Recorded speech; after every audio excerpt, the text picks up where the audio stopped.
Good afternoon. I'm Stephen Sakalis, new physical geographer, Department of Physical and Earth Sciences. And just this past fall, I teach meteorology and climatology. One of our star students, Miss Whitney Henson, came to me asking about the possibilities of doing some research, because one of her goals is to become possibly a meteorologist down the road. And being unfamiliar with the region at the time, I'd only been here for about 6 months. I went to see Dr. K to ask him for his meteorology expertise on some local processes or phenomena that would be a very interesting pursuit in studying. So he gave us the idea of approaching cold air damming, which is a process that Whitney's going to talk to you about today. But what that means for us in northeast Alabama is that it can significantly drop our temperatures in areas around Anniston and Jacksonville, while Birmingham can stay pretty much average temperature. So I'll let Whitney describe the processes to you. She's, like I said, one of our best students. I gave her the idea, and she took the ball and ran with it. And next thing I know, within a short period of time, she had collected all the data, analyzed it, all without much guidance. So I'm very proud of the work she's put together for you this afternoon. Thank you. Thank you, Dr. Sakalis. Thank you. As you said, my name is Whitney Henson, and today I'm going to talk to you guys about cold air damming. It's not clicking. Yeah, is there another one up there? Two clickers. Technical difficulties. Is it still plugged?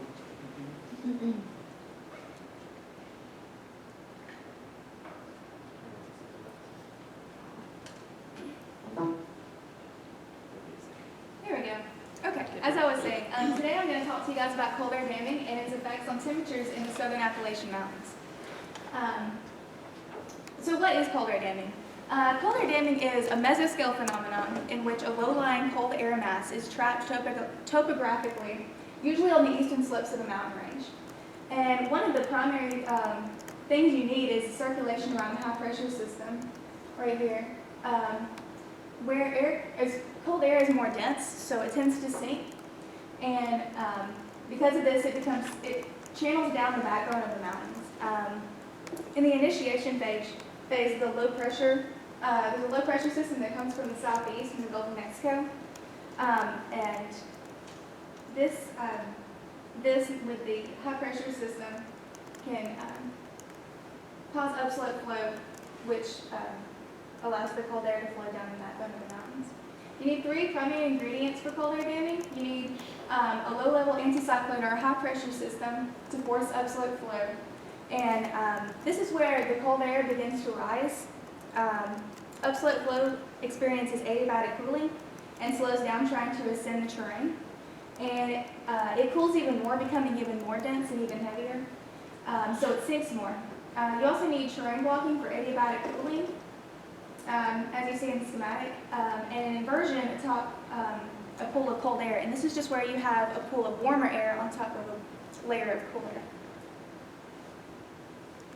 You also need 3 main mechanisms that produce the low-level cold air mass. You need cold advection from a polar anticyclone from the northeast, or the high-pressure system, as seen here in this picture. You need adiabatic cooling, which is basically just where the air cools as it ascends the slopes. And you need, sometimes, in some cases, you'll need diabatic cooling via melting evaporation, which is just loss of latent heat. And this often occurs in an in situ cold air damming situation, which is more associated with precipitation. So cold air damming happens all over the world in many terrain barriers, such as the areas in South America, the Alps in Europe, and places in Eastern Asia. And cold air damming also happens in 2 places in North America. We have cold air damming occurring in the Rocky Mountains to the west and the Appalachians in the east. Here in the Appalachians, it occurs more often in the winter and early spring. December and March are the 2 primary event seasons. Like I said, you have high pressure from New England coming together with low pressure from the south or southeast. These are some of the selected cities that we had chosen to record their high, low, and mean temperatures from polar damming events. And these are the 5 that we decided to graph because they showed some pretty impressive results. The effects of cold air damming are otherwise known to many meteorologists as the wedge, and this is just the signature of cold air damming in mean sea level pressure field identified by the signature U-shaped isobars adjacent to the eastern slopes of the Appalachian Mountains. As you can see here in this picture, you can see how the wedge slowly starts to enter Georgia into northeast Alabama, and once the terrain ends, so does the wedge. It follows the terrain. So the effects on weather. The wedge often causes really, really cloudy, dreary days, followed by cold temperatures, and these mixed with disturbances can cause things like freezing rain and sleet, and enhanced precipitation. So it really just causes really crappy days. Here's a radar image from an icing event from December 2005 from a cold air damming event. You can see from the pink shading that's areas of mixed precipitation. You've got areas of sleet and mixed freezing rain. Here's another picture from a cold air damming event from December 9th. And this was an event that we actually recorded. Here's some of the recorded temperatures. Like I said, we recorded the mean, the max, and the min temperatures. And you can see the wedge pattern, the signature from both the surface map and the temperature. This is from the 9th, so probably right here. The blue colors you see is where the temperature has dropped at least 10 degrees below average, so it causes a pretty big impact. So here in Alabama, we see the effects of cold air damming or cold air draining, aka the wedge. And this is where the frigid air basically takes an express from the northeast down here to the southeast. And so we get that really, really cold air. Like I was saying, a disturbance may bring rain into the area, and this mixed with those cold surface temperatures can bring freezing rain and sleet. This can lead to really tricky weather. A lot of operational meteorologists have a problem with cold air damming because of its shallow nature. Cold air damming and its effects are confined to the lowest 1 kilometer because it follows the terrain. Many mesoscale models have problems analyzing and predicting cold air damming events. So an emphasis on mesoscale model resolution is important because it's not enough to accurately analyze depth and strength of the cold mass. Here's a cross section of temperature from Meridian to Atlanta. Notice how, for example, in Anniston, the temperature is 44, just above the surface, but increases to 52 around 2,000 feet, just above the mean elevation of the mountains. And this is right above that cold temperature is where you see the temperature inverse, and you see the warmer temperatures cooling on top of the cooler air. Our methods in our research. Dr. Ted Kaye, as you guys know, he's the department head of the physical and earth sciences. He put this topic on the table. He got me interested in it. And I've also read a couple of James Penn's weather blogs. He talks a little bit about it. And he says that it's one of the most interesting phenomena in dynamic meteorology. So it's pretty cool. For city selection, I picked a handful of cities from Alabama just because of our location here in Alabama. And I also picked at least one city from other states along the southern Piedmont region. So places like Georgia, North Carolina, South Carolina, and Tennessee. Some of the questions we wanted answered was how far does this cold air extend? What are the boundaries of cold air damming and its effects? And what is the duration of the events? Here's a picture of the Piedmont region in the eastern U.S. Like I said, we just wanted to focus on the southern states right here.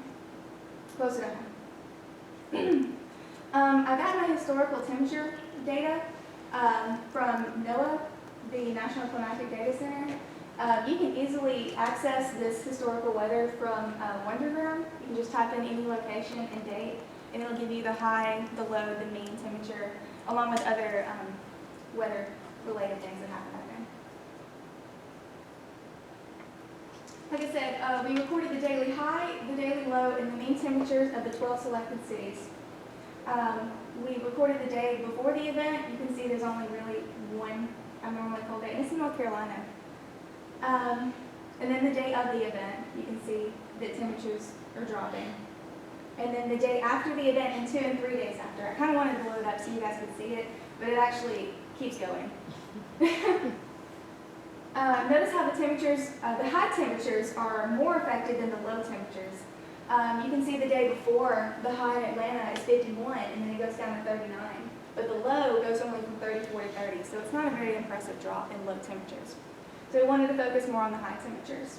So we took those high temperatures from that data and we graphed it. So we have more of a visual description.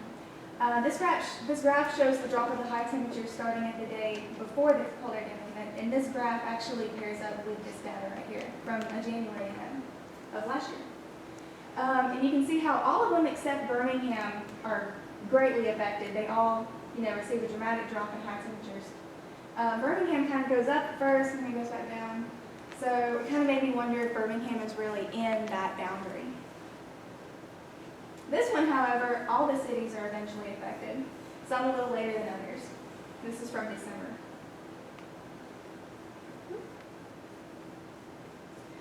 Some interesting results I found. Like I said, cold air damping occurs on the eastern side of the terrain.